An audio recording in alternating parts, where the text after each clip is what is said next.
Hey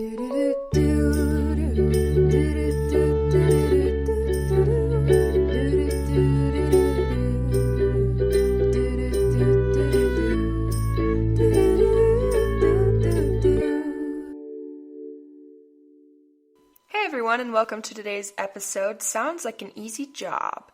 This happened a little while ago, but I just haven't recorded it yet. I took notes on it after it happened and then decided, that would be a good podcast episode. I think I was even planning on making it episode 2 or 3. Well, that didn't work out. But here I am today explaining kind of what happened and my thoughts on it. So this is the story. I was coming down from upstairs and I walked around the corner and one of my roommates was doing the dishes.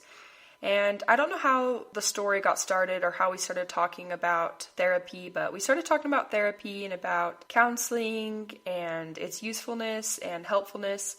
And she said, you know what, that sounds like an easy job. It sounds like you just listen to people and give advice. Honestly, I just sat there and was like, yeah, but inside I really wanted to laugh, and my snarky reply inside my head was, yeah, that's definitely what it is. So in case you're not attuned to my sarcasm, it's not that. It's not an easy job. It is definitely harder than just listening and giving advice, especially with all the schooling you have to do. Anyway, so last semester I took a class. It was called Introduction to Counseling and Psychotherapy. And it was about the different models of therapy and how to treat clients. And it was actually so interesting. It was one of those classes that was an hour and 15 minutes, so it was only twice a week. And I loved every minute of it. I don't think I ever sat there, and if I did, it only happened like once, and was thinking, when is this class going to end? And that happens sometimes with hour and 15 minute classes because they're just so dang long. But I was always entranced and excited and agog to learn. I always love when I use my vocab from the previous weeks. Anyway, I was very excited and eager to learn about this topic and about counseling theories and counseling models and things. So one of the interesting things that we learned was that research shows that the type of theory, because there's different types of ways of counseling and ways to approach counseling, doesn't have a ton of influence on if people get better, just that therapists stick to it. These are the interesting stats that we talked about according to research that they've done. 30% is therapeutic factors, which I think is so interesting. Let me kind of break that down for you. I'm sure that you've heard that attractive people get more tips when they're a waiter or waitress, or they're more likely to get a part in a play or in a movie, more likely to be trusted, and all these things. Well, anyway, that actually does have an impact. So 30% therapeutic factors, part of that is attractiveness and how attractive the counselor is, how friendly they are, how confident they are, and their personality. And then in addition to that, my professor talked about if you dress professionally and look like you're an expert, then people will trust you more. So that's why a lot of counselors will wear nice outfits and nice clothes, because when they look professional, they are often trusted more, which I think is interesting. Another fun fact that I learned in a different class more recently, I didn't see the study on this part, but a different professor just told me about it. He said that oftentimes babies looking at an attractive person or their parent/mom, they'll often look at the attractive person over their mom, which I think is so crazy and so funny. Obviously, they don't trust the attractive person as much as they trust their mom, but they will look longer at the attractive person than they will at their mom. So, unfortunately, looks do play a role. However, that being said, confidence is huge. And it wasn't like 2% attractiveness and 5% how friendly they are. It was just total 30% is therapeutic factors. So 30% is the therapist. Who they are, what they look like, how confident they are, how they present themselves, their personality, how well they listen, all of those things. 30% of that goes into the successfulness of therapy. 15% is the techniques, which is the type of therapy or the model used. One thing that I think is important to mention is that different models and different techniques work with different people. Obviously, we learned about different theorists and what they believe to be the best way to approach therapy, and we watched some of their clips because There's some on YouTube, and then my professor had some on a hard drive. They were definitely different. Carl Rogers developed a humanistic approach. His approach was just listening to people, empathy, coherence, trust, unconditional positive regard, which means you love your client, or not love, maybe that's not the right word, but you don't assign them conditions of worth. So you aren't disappointed if they make a bad decision, or you don't at least let that show, because then they're thinking, my therapist only likes me when I'm doing this and when I'm not doing this. And I can't truly be myself or be honest with them because I won't be loved or accepted or valued or whatever. So anyway, that's Carl Rogers. And then opposite to him, in my opinion, is Ellis. I think his first name's Robert Ellis. That's going to be really embarrassing if his name's not Robert. But Ellis, we learned more about their last names, not the first name. But anyway, Ellis is very much directive. So he doesn't just go with the flow and listen and empathize, but he will attack the issue head on, and he just continually goes back again and again and again to get at this belief that someone has, and he challenges whether or not someone is incompetent, and then if they are incompetent, he says, why do you have to forever be that way? So he just continually goes back and back and back. And we watched different clips of him with different people, and then Carl Rogers with one lady. And we kind of discussed how if Ellis has been talking to the lady, it would not have worked out because she kind of needs someone to just listen. And if Carl Rogers had been with the one guy that kept avoiding his real issue, then they might not have gotten anywhere. 15% is the type of therapy in the model used. And obviously there are more than just two, but Ellis and Rogers are good examples of kind of opposite theories a little bit. And I guess not opposite, but less directive versus more directive, more listening versus kind of attacking the problem head on. But I think in addition to that, the type of technique used also depends on how confident a therapist is and how well they stick to it. Because if they're kind of willy-nilly about the model, then there's not going to be a lot of success because there will not be that consistency of helping the client out with a certain model used. The next part, you won't believe it. Just kidding. 15% is placebo. I'm sure that doesn't actually surprise you that much. Maybe how high the number is, or maybe you thought it would be bigger. But 15% of the placebo is the client's belief that going to therapy makes them believe that they will get better, or going to therapy gives them hope that things will get better, or going to therapy makes clients believe that they can change or whatever. So 15% is the placebo, and my professor said take full advantage of that. There's no reason to combat that. Definitely take advantage that therapy has built some credibility over the years, and it hasn't always been that way. Take full advantage of that placebo, that people believe if they're going to therapy, they can get better. And then the final number, if we're adding to 100%, and according to my professor in this study, 40%, which is the highest of all of these variables, is the client variables.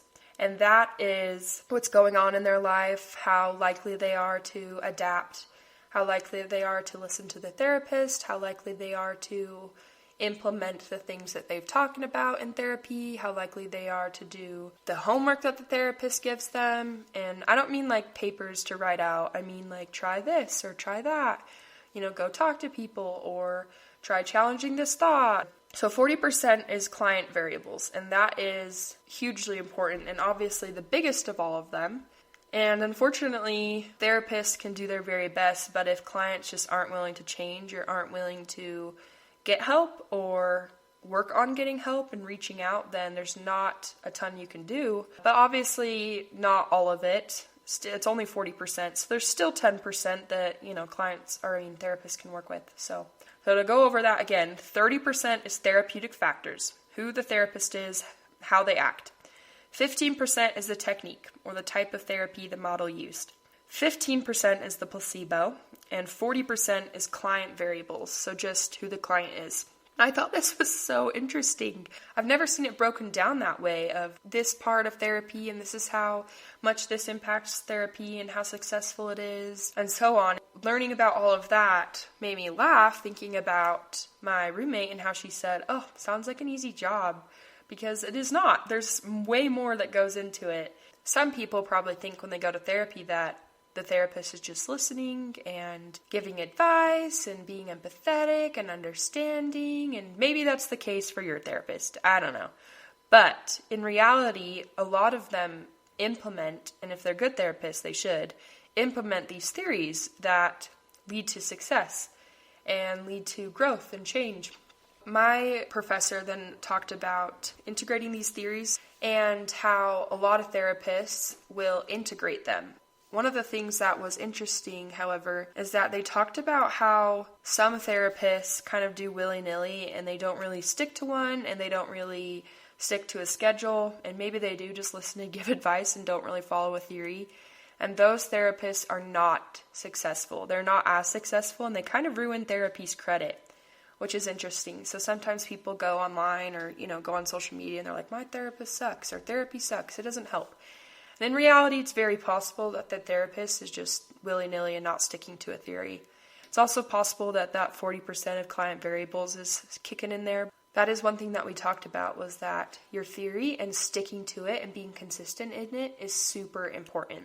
He says he uses the assimilative approach, and that is where you pick one theory and you really stick to that, but then you take other theories in as needed. So for example, my professor talked about how he's had a few clients with OCD, and although he mainly focuses on the cognitive theory approach, occasionally he'll bring in exposure therapy for OCD clients. So for example, there was this one guy who was a germaphobe and really scared of germs because of his OCD.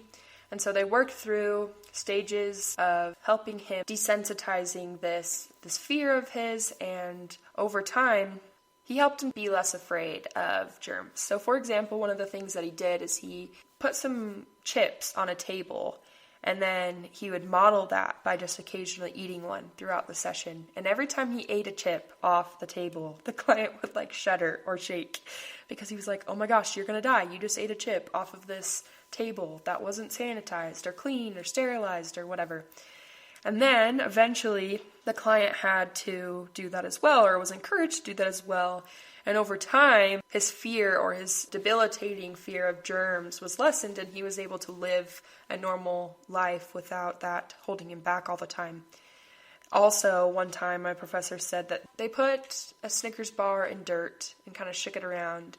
And then my professor took it out, dusted it off, and took a bite. And he said his client almost died. He just freaked out. So that's kind of exposure therapy. Normally my professor focuses on cognitive theory and then pulls in other theories as needed based on the client. And that can be really successful and helpful. In addition, there are other integrative theories and integrative ways that counselors will combine theories, but I didn't take notes on all of them for this podcast episode. I did take notes in class and wrote them down, but I didn't copy them onto the notes for this episode, so I'm not going to share those today. You probably don't care that much. But anyway, there are different ways that you can integrate certain theories, and a good, successful counselor or therapist will do that. The next thing I wanted to talk about, and this is related to therapy, is stages of change. And this is another thing we talked about in that segment, or in that unit of integrative therapy, is how clients come in and they're in a certain stage of change. This is super interesting to me, and it was very interesting to learn about how this affects the successfulness of therapy. So for example, I'll just read them out loud and then I'll explain each one of them. The first one is pre-contemplation. The second one is contemplation. The third one is preparation. The fourth one is action. The fifth one is maintenance. And the sixth one isn't official, but just in case, it's relapse. Okay, so to go through all of them. Pre-contemplation is when someone comes in and they don't know they have a problem. And they won't admit that they have a problem because consciously they don't think they have a problem. This is the case when convicts and felons are court mandated to go to therapy. Most times they come in and they're like, ugh, court said I needed to go to therapy.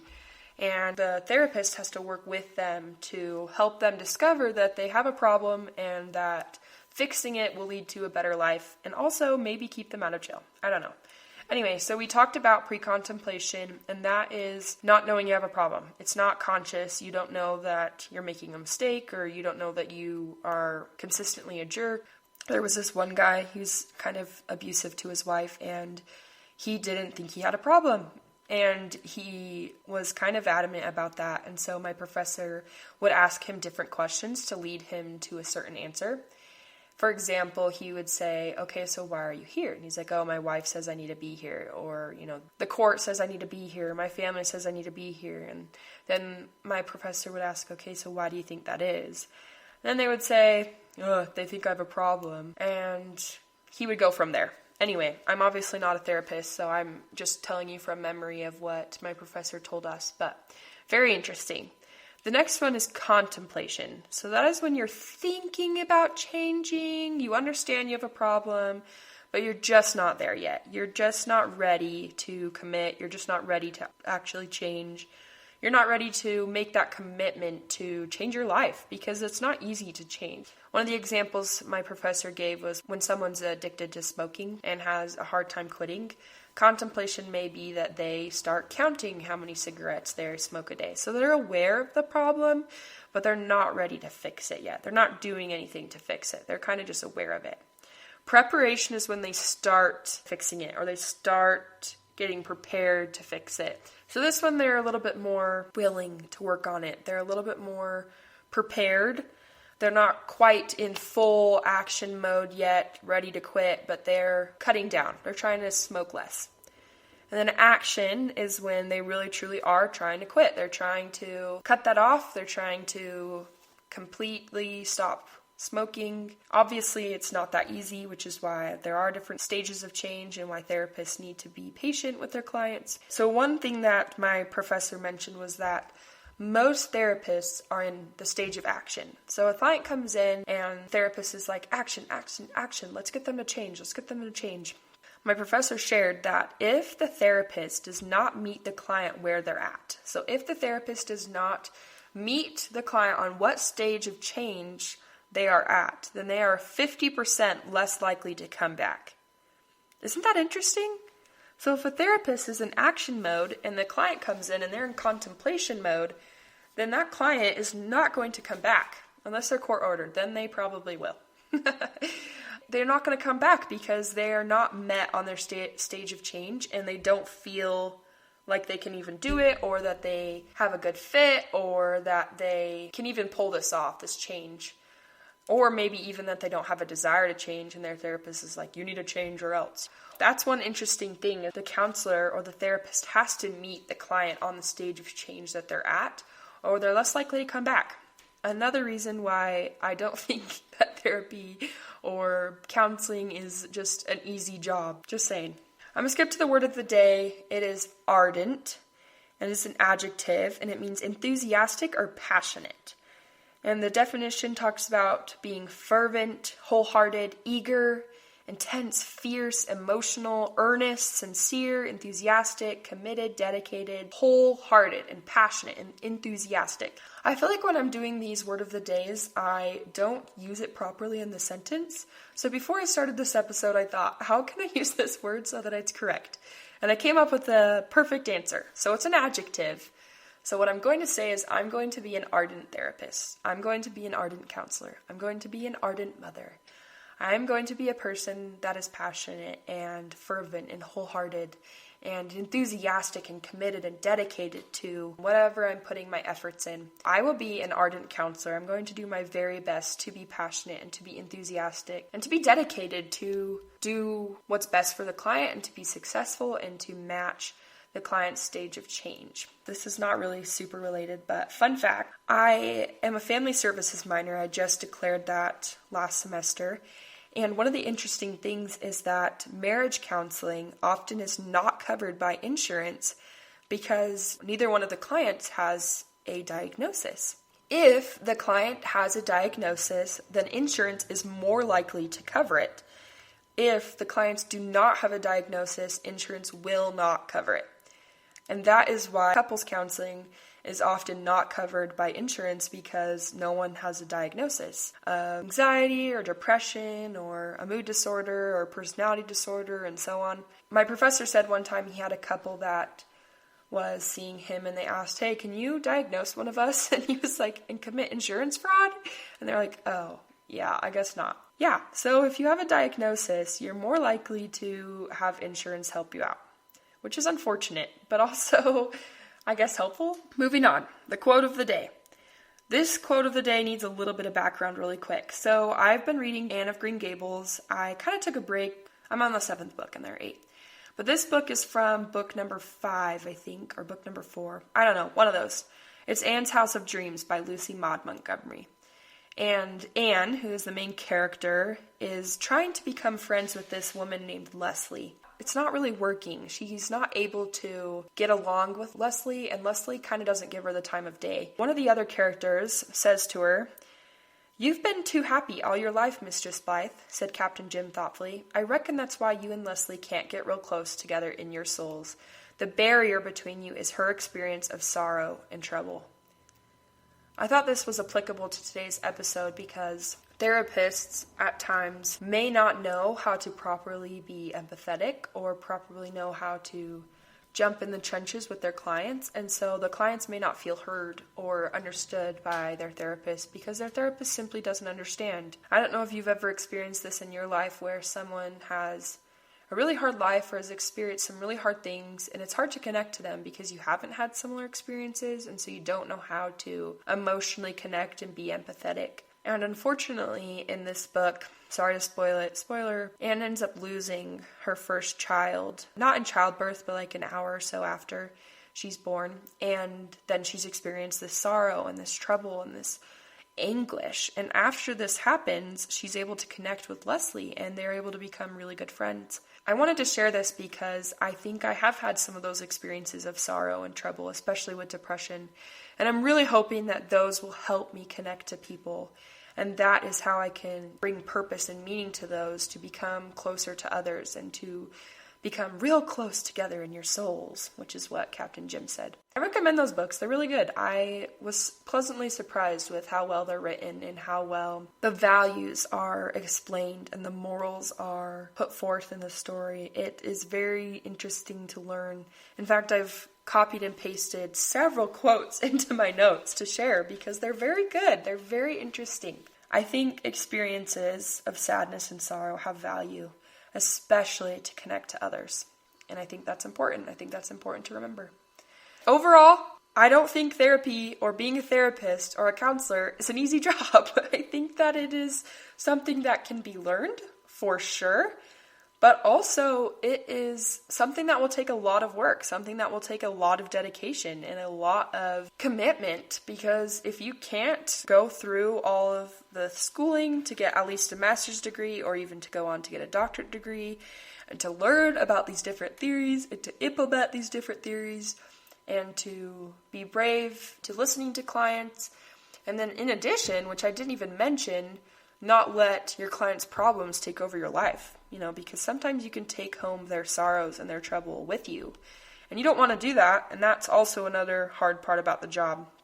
So, I don't think being a therapist or a counselor is an easy job, but I didn't really feel like arguing, and I didn't really feel like standing up for what I've learned, so I was like, haha, yeah, for sure. But now you know, I don't think counseling or being a therapist is an easy job. Thank you for listening today. I hope it was enjoyable and interesting. Remember to embrace imperfection, find meaning, satisfaction, and joy from the journey. I'm Kyra, and this is Imperfectly Broken, the podcast.